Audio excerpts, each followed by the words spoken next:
नमस्कार दोस्तों, MS class में आप लोग का स्वागत है। तहे दिल से स्वागत है। आई होप है कि आप लोग अच्छे होंगे, सही सलामत होंगे। आप लोग की एग्जाम की तैयारी चल रही होगी। बारिश का मौसम है मेरे भाई, सही से आप लोग घर पे पढ़िए, अच्छे से पढ़िए मेरे भाई।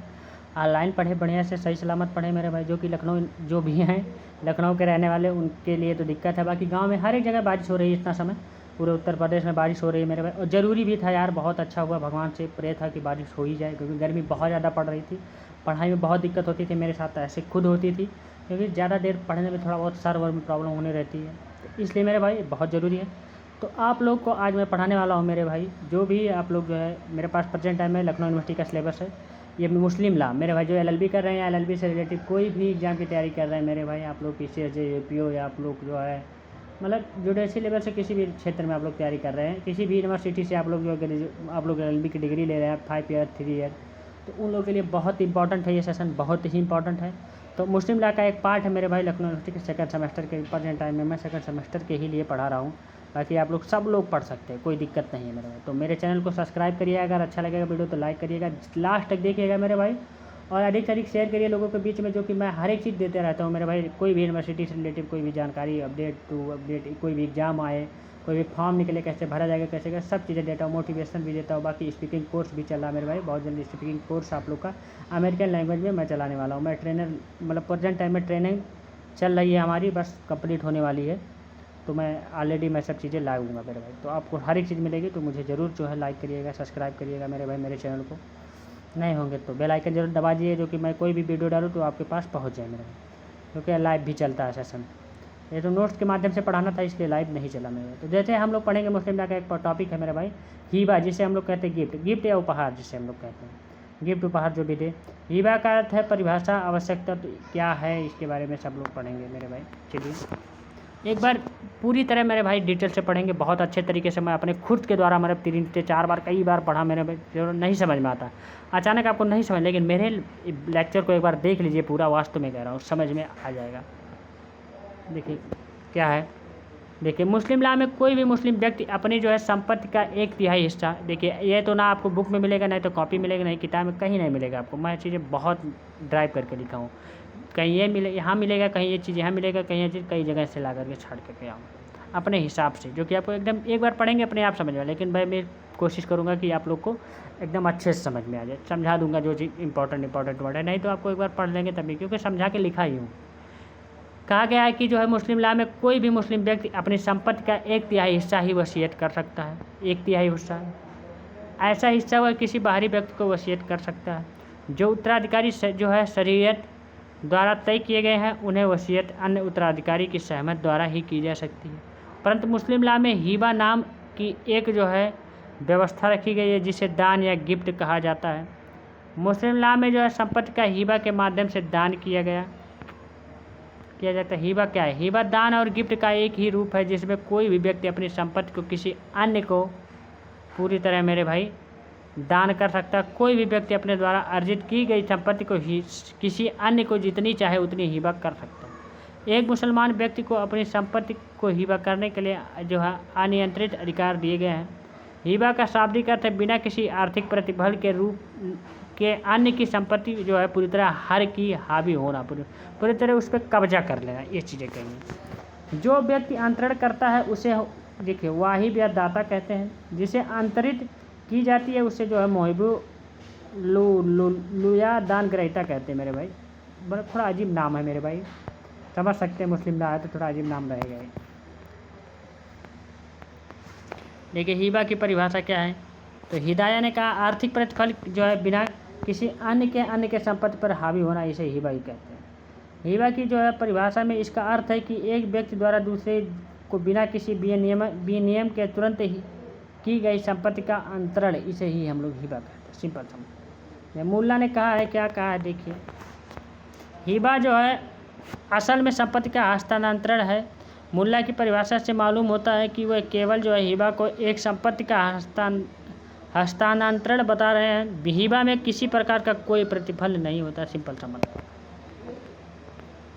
केसला देखिए, बीपी जो है आप लोग का कथेसा उम्मा जो है बनाम आप लोग का नारायण नाथ कुम्हासा के मामले में निर्णय देते हुए जो माननीय न्यायाधीश जस्टिस जो है हिदायतुल्लाह ने हिबा की परिभाषा करते हुए यह मत जो है व्यक्त किया कि हिबा किसी विशिष्ट वस्तु पर बिना जो है एवज के अधिकार प्रदान करने को कहा गया है मेरे भाई पूरी तरह। देखिए थोड़ा बहुत इधर चला गया मेरे भाई, थोड़ा स्लाइड शो हो गया था तो सॉरी। प्रदान करने को कहा गया है पूरी तरह मेरे भाई इसमें। देखिए हिबा शब्द का जो है शाब्दिक अर्थ होता है किसी वस्तु का दान जिससे दान ग्रहीता को लाभ हो। इस प्रकार अंतर्थ तुरंत यौन पूर्णतः जो है तामलिक उन होता है। सिंपल सा मतलब कई चीज़ें मैं बता दिया हूँ, 3-4 तरीके से बता दी हिबा का मतलब क्या है क्या नहीं है, तो आप लोग समझ चुके होंगे बेसिकली।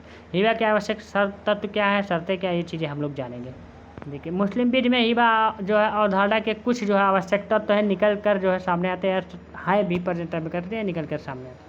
नंबर 5 दो पक्षकार होना चाहिए। 2 पक्षकार होते हैं, एक वह जो हिबा करता है और दूसरा जो हिबा को स्वीकार करता है, दाता या जो है ग्रहीता कहलाता है। देखिए नंबर 2 दाता और जो है दान ग्रहीता की सामर्थ्य जो है कौन व्यक्ति है जो हिबा कर सकता है।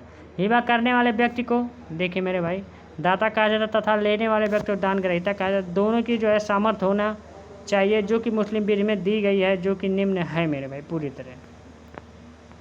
वयस्कता क्या है, 3 नंबर मुस्लिम विधि में जो है 15 वर्ष को जो है युवा अवस्था माना गया है, परंतु भारतीय व्यवस्था में भारतीय वयस्कता में अधिनियम के कारण 18 वर्ष की जो है आयु को ही वयस्कता का प्रमाण माना गया है। कोई भी वह मुसलमान व्यक्ति जो 18 वर्ष की आयु पूरी कर चुका है वह हिबा कर सकता है। सिंपल सा स्वशस्त्र परिचित कोई भी स्वस्थ चित्त जो है मुसलमान व्यक्ति क्या होता है हिबा कर सकता है। वह ऐसे समय हिबा कर सकता है जब वह स्वचित्त का हो में पूरी तरह मतलब माइंड सही हो। स्वतंत्र सहमत देखिए उपहार दाता की स्वतंत्र इच्छा से किया जो है दिया जाने वाला तब की वैध होगा जब असमयक असर या विद्या व्यापदेशन जो है पूरी तरह से प्रभावित होकर उपहार मान्य नहीं होगा। मेरे बस चीज़ें यही कही है, सिंपल सा मतलब है। केस है महबूब खां बनाम अब्दुल रहीम जो है आया 1964 के मामले में यह बात कही गई है कि कोई भी हिबा पूर्ण रूप से स्वतंत्र होना चाहिए। अंतरण की विषय वस्तु का स्वामित्व कोई व्यक्ति केवल जो है उसी संपत्ति को उपहार में दे सकता है जिसका वह स्वामी हो। ऐसी संपत्ति जो किसी दूसरे के स्वामित्व में हो उपहार की वस्तु नहीं बन सकती। किसी मकान का किराएदार उस किराए के जो है मकान का दान नहीं कर सकता है। सिंपल समझ। हिबा का जो है विषय भी वस्तु का समान सिद्धांत यह है कि उस वस्तु का दान हो सकता है जिस पर स्वामित्व संपत्ति के अधिकार का प्रयोग किया जाता है या किया जा सके, जिस पर जो है कब्जा किया जा सके, जिसका जो है अस्तित्व किसी विशिष्ट वस्तु के निष्पादन अधिकार के रूप में हो, जो माल शब्द के भीतर आती हो। इस्लाम में चला और अचल संपत्ति जैसा कोई भी भेद नहीं रखा गया है। सभी प्रकार की जो है संबंधियों को यह वहाँ माल कहा जाता है। हिबा की जो है स्वीकृति या उसे जो है कबूल किया जाना पूरी तरह क्या है, तो दान ग्रहीता द्वारा या उसकी जो है ओर से हिबा की जो है स्वीकृति होना आवश्यक है पूरी तरह। सिंपल सा मतलब है मेरे भाई आवश्यक जरूरी है। देखिए अगला है केसला। देखिए जो है कामिनुन्निसा हुसैनी बीबी जो है केवाद में जो है जहाँ किसी पिता या अन्य संरक्षक से जो अपनी पुत्री किसी जो है मेरे भाई प्रतिपात के रूप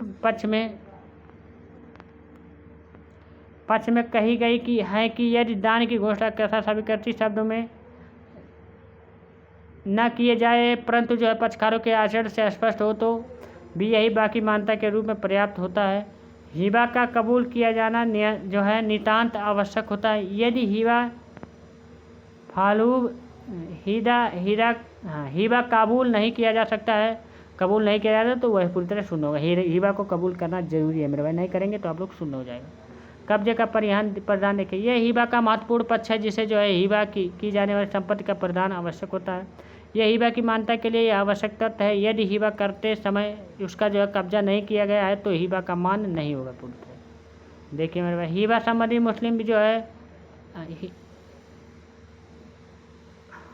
अंतर्गत कब्जा शब्द का जो है अर्थ केवल ऐसा है कि जो है पूरी तरह क्या है कब्जा होना चाहिए जिसे कि विषय वस्तु की जो है प्रकृति के अनुसार संभव हो। इसे प्रकार के कब्जे प्रदान की वास्तविक परीक्षाएं या पूरी तरह संपत्ति का जो है लाभ होना चाहिए पूरी तरह मेरे भाई। ये चीज़ें गई। यदि दाता लाभ उठाता है तो कब्जे का अंतरण नहीं हुआ है। यदि दान ग्रहीता ऐसा लाभ उठाता है तो उसका अंतरण हो गया है और जो हिबा पूर्ण हो गया पूरी तरह। ये है इसका लॉजिक है। अपवाद देखे यहाँ पर जो है एक अपवाद है और मुस्लिम विध में जो है छूट दी गई है कि जो है नज़दीकी नातेदारों में से जो कोई भी हिबा किया